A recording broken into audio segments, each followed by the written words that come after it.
सभासदों, मान्य सभापति जी। नमस्कार जी, नमस्कार जी, नमस्कार जी, नमस्कार जी, नमस्कार जी।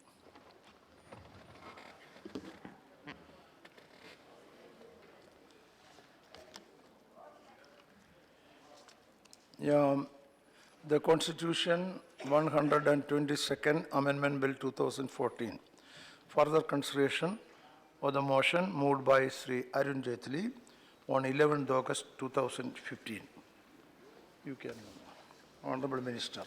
Mr. Deputy Chairman, I rise to move that the bill to further amend the Constitution of India as passed by the Lok Sabha and as reported by the select committees of the Rajya Sabha be taken into consideration. Yeah. Sir, just a few brief comments at the very outset, and then I'll be replying to the issues raised by the honorable members in the course of the debate itself. Sir, this is one of the most significant tax reforms in India in recent history. This reform itself has been debated within the political and economic system of India for the last almost over 15 years. The government had, in the last decade itself, appointed a task force headed by Dr. Kelkar, which had in 2003 first mooted this idea of a uniform goods and services tax in India based on the VAT principle. This was considered by the government, and it was first put into public domain before the Parliament in the year 2006, when it was referred to then in the budget speech of the then Finance Minister, Mr. Chidambaram. A tentative date that it could be implemented and rolled out by 2010 was also indicated at that stage. Discussion paper on it was released in November 2009. There was a joint group of officers between the centre and the states which was formed in order to do a lot of technical coordination. And a formal constitution amendment was introduced along with the budget, after the budget, in the year 2011 itself. There were two parallel tracks on which discussion on this went on. The first was that the government had created an empowered committee of state finance ministers, which considered the drought, which was also interacting with the union government. And this empowered committee of the state finance ministers from time to time had been suggesting several changes as far as the goods and services tax proposals were concerned. Simultaneously, this had also been referred to the standing committee of the Ministry of Finance, which in August 2013 submitted a report. The report was also sent to the empowered committee, and again in November 2013, some suggestions were made by the empowered committee, which were duly incorporated by the government at that time. The revised bill finally was ready sometime towards the early 2014, but it lapsed on account of the dissolution of the Lok Sabha itself. In December 2014, after the change of government, the cabinet again approved the amendments. This was preceded by a series of discussions between the government and the members of the empowered committee. And if I may recollect here, that one of the contentious issues was to bring on board several states which had reservations. Now, reservations were broadly of two categories. Some states felt that the power to impose tax within the state for subjects in the state list was within their domain, and therefore it was their exclusive jurisdiction. Some manufacturing states felt that since this was intended to be based on the destination principle, the consuming states would benefit more, and hence there would be a loss suffered by the manufacturing states themselves. and they wanted an adequate mechanism for their own compensation. Now, most of the states were brought on board, and the December 2014 amendments were on basis of that consensus which had been reached at that stage. That bill approved by the Empowered Committee was approved by the Lok Sabha in 2015. When it came before this Honorable House, it was then referred to a select committee. The select committee made certain suggestions, some of which have been incorporated. And thereafter, the government considered it absolutely necessary to build a larger consensus. The need for the larger consensus was that we were radically changing the taxation. Proposal was to change the taxation structure as far as the country was concerned. Today, within the domain of the union government and the states, there are different categories of taxes which are imposed. These were all intended to be subsumed into the goods and services tax.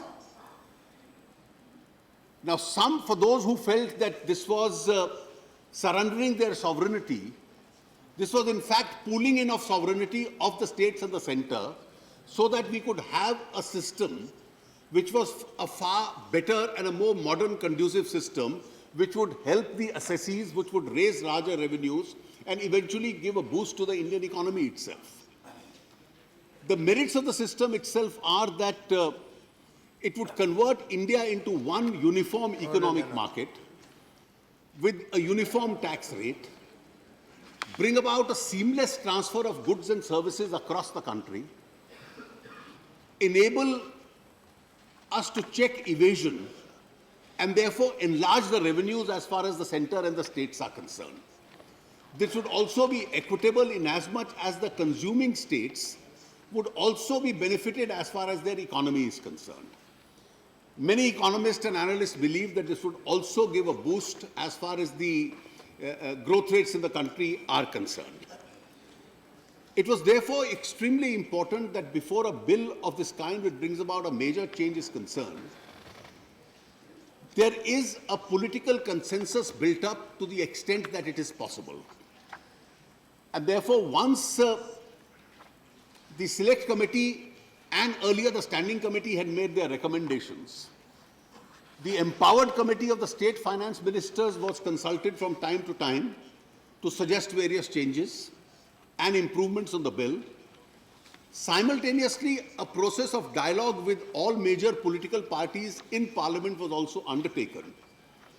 And therefore, the two discussions, both in the Empowered Committee and a dialogue with the political parties, had to be balanced with each other, and the best possible outcome had to be incorporated as far as the bill is concerned.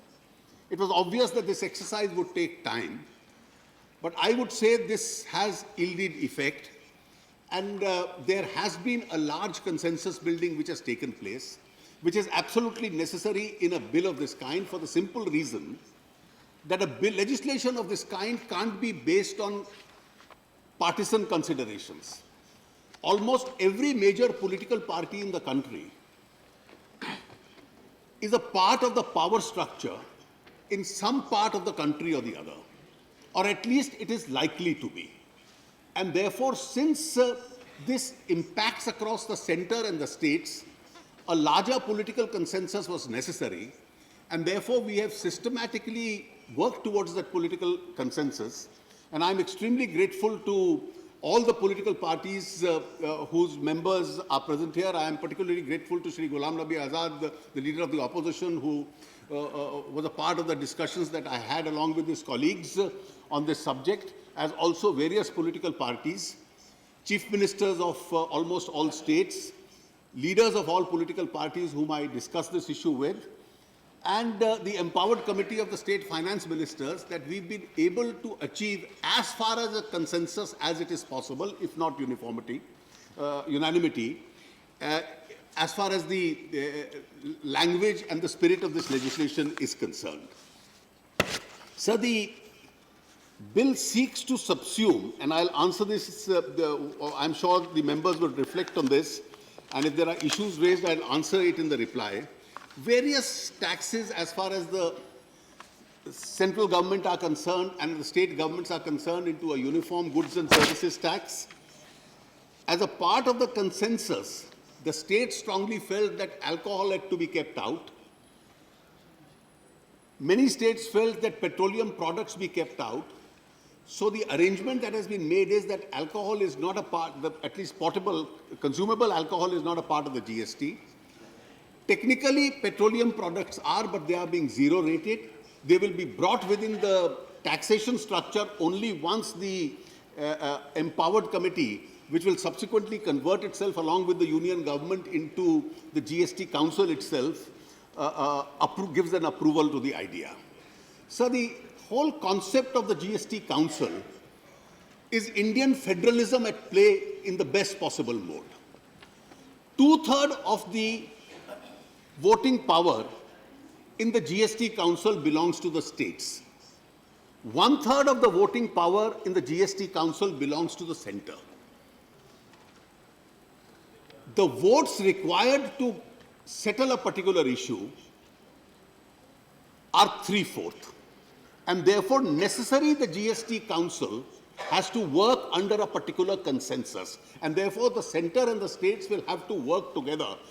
The center will have a veto on the state will have a veto on the center, and therefore this will be federalism at play, under which the GST council itself would be then able to take its decisions. Sir, the whole object is that after this constitution amendment is approved, ratified by the states, the council would come into existence. Subsequently, 3 enabling laws, 2 by the central parliament and 1 by the state legislators would have to be passed. The 2 central laws would be in relation to the central GST and the interstate GST. The state legislation would be with regard to the state GST. Needless to say, the council itself would discuss the drafts of those laws. Various modalities, including what would be the taxation structures, would then be discussed with the council.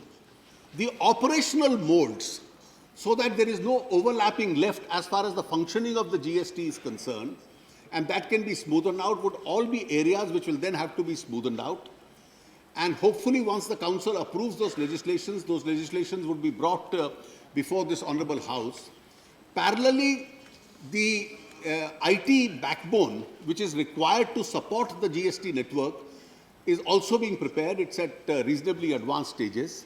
And once these proposals are carried, we'll be able to put this in actual action as soon as we can pass these legislations, and the IT infrastructure for that is necessary. I hope this is done as quickly as we can. I am sure the enactment of the GST, as I've said earlier, will bring about the best as far as the economic management of this country is concerned in its federal forms. It will empower the states. It will increase the revenue of the states as also of the central government.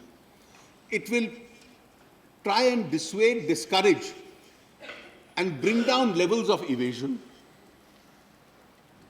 It would ensure that there is no tax on tax. So the cascading effect of taxes in the value of goods itself is no longer there. And that could even make some of the products cost less. It would certainly give a boost as far as the economy is concerned, which is required at this very critical stage. And I'm sure as we discuss this, a large number of issues will come out as to what the eventual GST rate would be. Some suggestions were made to that effect. There were some suggestions made by my learned colleagues in the opposition with regard to 1% additional tax on interstate trade, which there was an alternate view that it was felt that it would have a cascading effect and would go contrary to the destination principle. The leader of opposition, along with his colleagues, had made that point. We have accepted their viewpoint. There was a suggestion with regard to the rephrasing of the dispute redressal mechanism, that if there is a dispute, how the disputes are to be resolved. And we have all agreed that disputes would be resolved in the GST Council itself. And if the Council can't resolve the disputes, then the Council would refer the matter to an adequate dispute redressal mechanism that the Council itself would set up. So that authority also has been vested into the Council. With regard to the rate, it is the rate which is in the domain of the GST Council. But at the last meeting of the Empowered Committee, which reflects what possibly could be the intention of the GST Council, the Empowered Committee had suggested certain guiding principles for itself.